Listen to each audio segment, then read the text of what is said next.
আমাদেরকে আমাদের আল্লাহ দুনিয়া ছাড়তে বলে নাই, আখিরাত ভুলতে বলে নাই, দুনিয়া বাদ দিতে বলে নাই। আল্লাহ ওয়ালা তানসা নাসিবাকা মিনাদ দুনিয়া, আল্লাহ বলছে বান্দা দুনিয়া ভুলে যেও না। আমি বাজার, ব্যবসা, হাট ঘাট, চাকরি, ক্ষেত খামার, স্ত্রী, সন্তান, ঘর পরিবার, ঘুম, আহার, নিদ্রা, আমি কোনোটাই বাদ দিতে বলি নাই বান্দা, ছাড়তে বলি নাই। আমি আল্লাহ তোমাদের জিন্দিগি বানাইছি দুইটা, একটা হলো দুনিয়া আর একটা হলো আখেরাত। দুনিয়া তুমি কর্ম করবা আর আখেরাতের জন্য আমল করবা। দুনিয়া কর্ম, আখেরাত তোমার ধর্ম। দুনিয়ার জন্য করবা কর্ম, আখেরাতের জন্য করবা ধর্ম। তো ধর্ম এবং কর্ম, কর্ম এবং ধর্ম মিলবে, তোমার গন্তব্য জান্নাতে হবে। তাইলে এখন হুজুর একটা আশ্চর্য সুন্দর কথা কইছে যে আল্লাহ বলছে বান্দা দুনিয়া তোমার কর্ম, আখেরাতের জন্য তোমার ধর্ম। কিন্তু আখেরাত লম্বা সময়, দুনিয়া স্বল্প সময়। নবীজি সাল্লাল্লাহু আলাইহি সাল্লাম বলছেন একটা সাগরের মধ্যে যদি কেউ নিজের আঙ্গুল চুবায়, ভিজায়, তো আঙ্গুলের অগ্রভাগে যেটুকু পানি, এটুকুই হলো দুনিয়া, আর সাগরের বাকিটা পানি আখেরাত। তাইলে আখেরাত লম্বা না দুনিয়া লম্বা বলেন? কিন্তু মজার বিষয় হলো লম্বা হলো আখেরাত, স্বল্প হলো দুনিয়া। কিন্তু আল্লাহ তাআলা আমার হায়াত, আমার সময় স্বল্প দুনিয়ার জন্যই দিয়েছেন বেশি, আর অনন্তকালের আখেরাতের জন্য আমল চাইছেন অল্প অল্প। সকাল 6টা বাজে 4 রাকাত ফজরের নামাজ, তাহলে 10 মিনিটের বিষয়। আবার দুপুর 1:30টা বাজে 10 রাকাত জোহরের নামাজ, 20 মিনিটের সময়। তাইলে ধরে নিলাম সকাল 6টার পরে 7টা, 8টা, 9টা, 10টা, 11টা, 12টা, 1টা, প্রায় 7.5 ঘন্টা পরে আবার 20 মিনিট। তাহলে সকালের 10 মিনিট আর দুপুরের 20 মিনিট, এই হলো 30 মিনিট মনে করেন আখেরাতের জন্য, আর 7.5 ঘন্টা আমার দুনিয়ার কর্মের জন্য। তাহলে স্বল্প সময়ের দুনিয়ার জন্য আমারে সুযোগ দিলেন বেশি, অনন্তকালের আখেরাতের জন্য আমলের জন্য চাইলেন আমার কাছে অল্প সময়। এটাও আল্লাহর জন্য আমরা দেব না? এটা ইনসাফ হইল? এটা বিবেকের দাবি হইল ভাইয়া? অতএব আমি অনুরোধ করছি, মেহেরবানি করে আমরা ভাবতে শিখি। তাইলে শেষ, আমার কথা শেষ, আর অল্প একটু কথা। তাইলে আমি বলতে চাচ্ছি, আমরা যদি বুদ্ধিমান হইতাম তাইলে দুনিয়া আমাদের সুন্দরী চলে, আখেরাত সাথে নিলে দুনিয়া লস হয় না। আখেরাত সাথে নিলে 5 ওয়াক্ত নামাজ যদি কেউ মজবুত সিদ্ধান্ত নেয়, এটা কঠিন কিছু না। হালাল উপার্জনের কেউ সিদ্ধান্ত নিলে এটা কঠিন কিছু না। চরিত্র হেফাজতের সিদ্ধান্ত নিলে খোদার কসম এটা কিছুই না। আল্লাহ তাআলা হাদিসে কুদসিতে আছে, ওয়াদা দিছে, কেউ যদি আমি আল্লাহর ভয়ে চোখ হেফাজত করে, আমি তার দিলের মধ্যে ইমানের এমন স্বাদ দেব যে নগদ ইমানের মজা সে পাইতে থাকবে। খোদার কসম এটা হাদিস। মান তারাকাহা মাখাফাতি আবদালতুহু ঈমানান ইয়াজিদু হালাওয়াতাহু ফি কলবি। তাহলে গুনাহ ছেড়ে দিলে, আল্লাহকে মেনে নিলে, আল্লাহর ইবাদত করিলে খুব কঠিন কিছু না, খুব কঠিন কিছু না।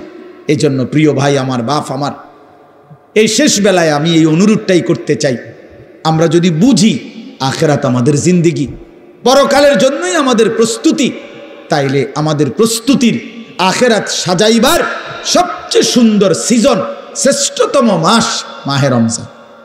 যে যত বেশি তাকায়া শুনবে, আল্লাহ তাআলা তার জিন্দিগি তত বরকত দিবে। এটা বাস্তবতা, এটা বাস্তবতা। মোবাইল আমাদের জিন্দিগির সাথে 24 ঘন্টার জন্য মিশে গেছে। এটা আসলেই উচিত না। একটা মানুষের জিন্দিগি কোনো মুহূর্তেই মোবাইল থেকে আলাদা থাকবে না, এটা কেমন ইনসাফের কথা হলো? আল্লাহর কথা হচ্ছে, কোরআনের কথা হচ্ছে, ওলামায়ে কেরাম নসিহত করতেছেন। এই সময়ও যদি আমার দিল আন্তরিক না হয়, তো আর হবে কখন? আর হবে কখন? কোরআনুল কারীমের মধ্যে আছে, আল্লাহ তাআলা বলেন, ফাবিআইয়ি হাদিসিন বা'দাহু ইউমিনুন। আল্লাহ তাআলা বলেন, বান্দা এই কোরআনের চাইতে দামি আর কোন কথা বললে তুমি বিশ্বাস করতা? তুমি বলো। আল্লাহ নিজে জানতে চাচ্ছে আমাদের কাছে। ফাবিআইয়ি হাদিস, 23টা বছর আমি আল্লাহ কোরআন নাজিল করলাম, সর্বশ্রেষ্ঠ ফেরেশতাকে দিয়ে নাজিল করলাম জিব্রাইল, সর্বশ্রেষ্ঠ রাসূলের কাছে নাজিল করলাম, 23 বছর নাজিল করলাম, 30 পারা কোরআন নাজিল করলাম। আল্লাহ তাআলা জানতে চাচ্ছে আমাদের কাছে, বান্দা বলো না এরপরে এর চাইতে দামি আর কোন কথা বললে তুমি ঈমান আনতা, বিশ্বাস করতা, মেনে নিতা? তুমি বলো, তুমি বলো। এজন্য কোরআনুল কারীমের প্রতি আন্তরিক হওয়া, আল্লাহর কথার প্রতি সর্বোচ্চ মনোযোগী হওয়া, এটা আল্লাহর আদেশ, কোরআন শরীফের আদেশ এটা। ওয়া ইদা কুরিআল কুরআনু ফাসতামিউ লাহু ওয়া আনসিতু লাআল্লাকুম তুরহামুন। আল্লাহ তাআলা কোরআনে বলছে যখন কোরআন পড়া হয় তখন তোমরা ফাসতামিউ লাহু, মনোযোগ দিয়ে শোনো, এবং ওয়া আনসিতু, চুপ থাকো, লাআল্লাকুম তুরহামুন, অবশ্যই তোমাদের উপরে রহমত বর্ষিত হবে। তাইলে দোস্ত এটা জরুরি, একজনই শুনুক, আমার কোনো অসুবিধা নাই, কিন্তু মনোযোগ দিয়ে শুনুক। গাফেল কোনোদিন লাভবান হয় না। এ খামখেয়ালি করতেছে, কেন হাসে, কেন কাঁদে। এখন মনে করেন রাত 11টা বাজে, এখন এত রাত্রে বুট খাওয়ার কি যুক্তিকতা? না কথার কথা, ইনসাফ করে বলেন ভাইয়া, মস্কারি করো না, ভাবতে শেখো। একটা বিবেক কি বলে? রাত 11টা বাজে, এটা কি যৌক্তিকতা হইতে পারে? আল্লাহর কথার প্রতি খামখেয়ালি, এই অপদার্থই থেকে যায়। এ জীবনেও কোনোদিন জিন্দিগি সুন্দর হয় না, গাফেলের জীবন কখনোই সুন্দর হয় না। এই খামখেয়ালি আর কি, অবহেলা। কোরআন শরীফে আছে, আল্লাহ তাআলা স্পষ্ট বলছেন, যত লোক জাহান্নামী হবে, সমস্ত জাহান্নামী ব্যক্তির একত্রিত পরিচয় আল্লাহ বলছেন উলাইকা হুমুল গাফিলুন, এরা মূলত গাফেল। এজন্য ভাইয়া বুট বাদামও খাইও না। আমার কথা হলো অল্প সময় দিল দিয়ে, আন্তরিকতা নিয়ে, নিজের ভালো, নিজের কল্যাণের জন্য আল্লাহর কথা শুনলে বরকত হবে, আল্লাহর কথা শুনলে বরকত হবে। লাআল্লাকুম তুরহামুন, আল্লাহ বলছে মনোযোগ দিলে, চুপ থাকলে আমি আল্লাহ তোমাদের উপরে রহমত বর্ষণ করব, রহমত বর্ষণ করব। কোরআন শরীফে আছে স্পষ্ট, ওমান আযলামু মিম্মান যুক্কিরা বিআয়াতি রাব্বিহি সুম্মা আ'রাযা আনহা। তার চাইতে বড় জালেম, পাপী আর কেউ হইতে পারে না, যার সামনে আল্লাহর কোরআন তেলাওয়াত করা হয় অথচ সে তার থেকে বিমুখ, অমনোযোগী। খোদার কসম আল্লাহ বলছে সে সবচেয়ে বড় জালেম। ইন্না মিনাল মুজরিমিনা মুনতাকিমুন, আল্লাহ বলেন এমন পাপী, এমন নাফরমান থেকে আমি নিজে প্রতিশোধ নেব, প্রতিশোধ নেব। তার মানে জীবনভর আল্লাহ তাআলা এটা ওয়াদা দিয়ে রাখছে, আমার কথার প্রতি অবজ্ঞা করলা, তোমার প্রতিশোধ আমি নেব, তোমার বরবাদি তুমি দেখবা নিশ্চয়। এই জন্য আমরা আন্তরিক হওয়া চাই আল্লাহর কথার প্রতি। কোরআনুল কারীমের মধ্যে আছে তাকশাইরু মিনহু জুলুদুল্লাযীনা ইয়াখশাউনা রাব্বাহুম। আল্লাহ পাক নিজে বলছে কোরআনুল কারীমের বৈশিষ্ট্য, কোরআন যখন মুমিন শুনবে তো যাদের কলিজার ভিতরে আল্লাহর ভয় আছে তাদের শরীরের চামড়া পশম সহ দাঁড়িয়ে যাবে, শিহরে উঠবে শরীর, সারা দেহের চামড়া নড়ে উঠবে। আল্লাহর কোরআনের বৈশিষ্ট্য এটা। হাদিসের মধ্যে আছে আল্লাহ নবী সাল্লাল্লাহু আলাইহি সাল্লাম হযরত আব্দুল্লাহ ইবনে মাসউদ বলছেন, আমি নবীজির সামনে কোরআন পড়ে শুনাইলাম, নবীজিকে শুনাইছেন উনি। তিনি বলেন আমি 40 আয়াত একটানা নবীজির সামনে তেলাওয়াত করলাম, মাথা নিচের দিকে নামাইয়া। 40 আয়াত পড়ার পর নবীজি আমাকে বললেন হাসবুকাল আন, এখন থামো। এক বুজুর্গকে আমরা কিতাবে পড়ছি, কিমাতুজ জামান ইনদাল উলামা, একটা প্রসিদ্ধ আরবি কিতাব আছে, ওলামায়ে কেরামের নিকট সময়ের মূল্য। ওই বইতে আছে এক বুজুর্গকে এক ব্যক্তি আইসা বলছে, হজরত আপনার সাথে আমি একটু কথা বলতে চাচ্ছি। হজরত বললেন কোনো দ্বীনি মাসআলা? বললেন না, এমনিই একটু কথা বলব। উনি বলছেন তাহলে তুমি সূর্যকে যেটুকু সময় তুমি কথা বলবো ওইটুকুর জন্য থামায় রাখো। কসম আমরা কিতাবে পড়ছি। উনি বলছে তুমি সূর্যকে থামায় রাখো, যেটুকু সময় তুমি আমার সাথে কথা বলবা ওইটুকু সময়ের জন্য যদি তুমি সূর্যের গতি থামায় রাখতে পারো তাহলে কথা বলতে পারো, নাই তো আমার এইটুকু সময় তুমি নষ্ট করার কোনো অধিকার রাখো না। এই 20 মিনিট তো আমার সময়, তুমি আমার সেই 20 মিনিট নষ্ট করবা কেন? এই আধা ঘন্টা তো আমার টাইম, তুমি আমার হায়াতের আধা ঘন্টা নষ্ট করবা কেন? হ্যাঁ, প্রয়োজনীয় মাসআলা হলে বলতা, শুধু শুধু কথা, শুধু শুধু কি জামা এটা জাফানি টরে কত দিয়া লইছেন? 260 টাকা। ধরু মিয়া 220 টাকা দিয়া সিল্লাইয়া বেছে। হ্যাঁ, আমারে কইতেন মিয়া কয় গজ লাগবে মিয়া? হ্যাঁ, আমার পরিচিত কত দোকান আছে।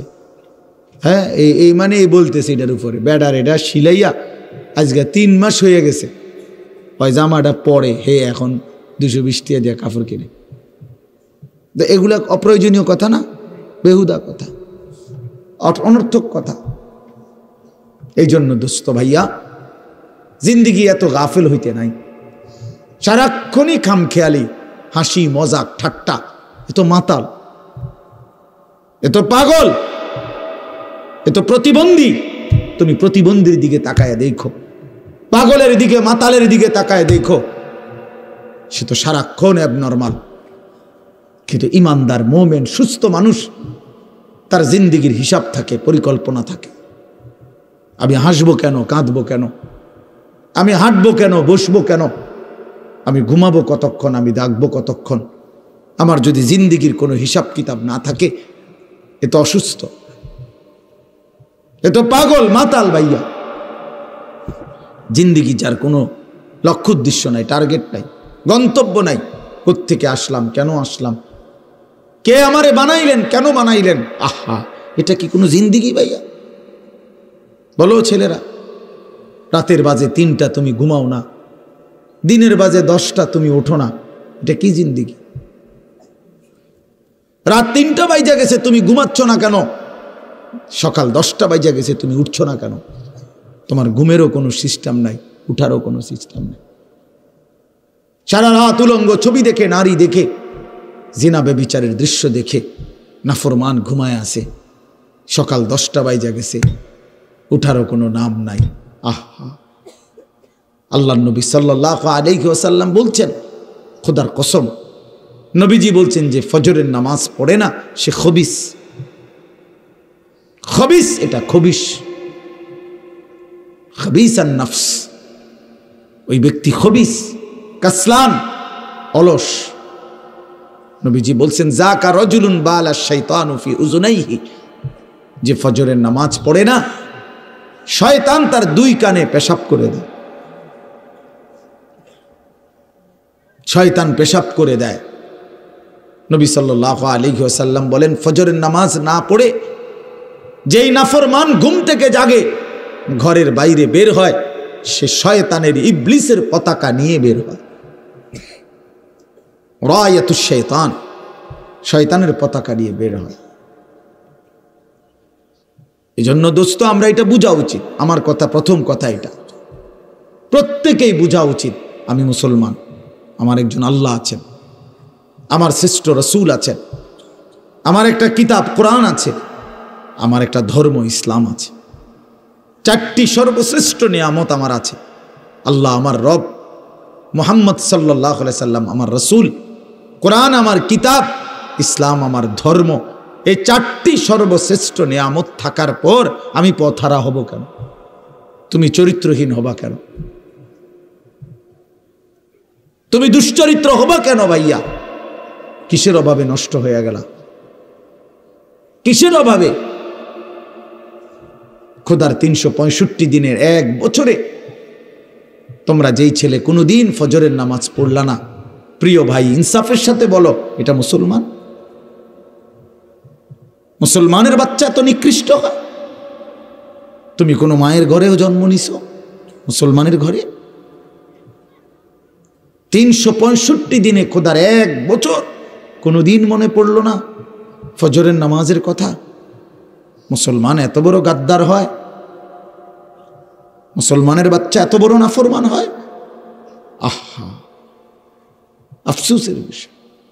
ওই মা যে 2 বছর দুধ পান করাইলেন, এই জন্যই মা যে 9টা মাস পেটে ধারণ করলেন এই জন্যই। এক মা তার সন্তানকে বুকে ধরায়া দুধ পান করাইছে 2 বছর, এই আশায় যে 16 বছর বয়সে আমার ছেলেটা দিন রাত উলঙ্গ ছবি দেখবে, নারী আর ছবি আর মাতালের মতো জিন্দিগি কাটাবে। এই ছিল মার স্বপ্ন, এই ছিল মায়ের গর্ভে ধারণ, এর উদ্দেশ্য। ইনসাফ করো ভাইয়া, ইনসাফ করো দয়া করে দোস্ত। তোমার ভালো তোমাকেই বুঝতে হবে, তোমার কল্যাণ বুঝার তোমাকেই বুঝতে হবে। এই পৃথিবী স্বার্থপর, স্বার্থপর এই দুনিয়া। কেউ কাউরে মনে রাখে না, কেউ কাউরে মনে রাখে না, কেউ কাউরে মনে রাখে না। এই দুনিয়া, আমার যেদিন মৃত্যু হবে সেদিনও পৃথিবীতে আলো উঠবে, সূর্য উঠবে।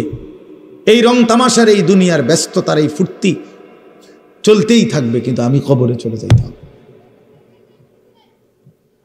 এজন্য আমাদের প্রত্যেকেই এটা ইনসাফের সাথে ভাবা উচিত।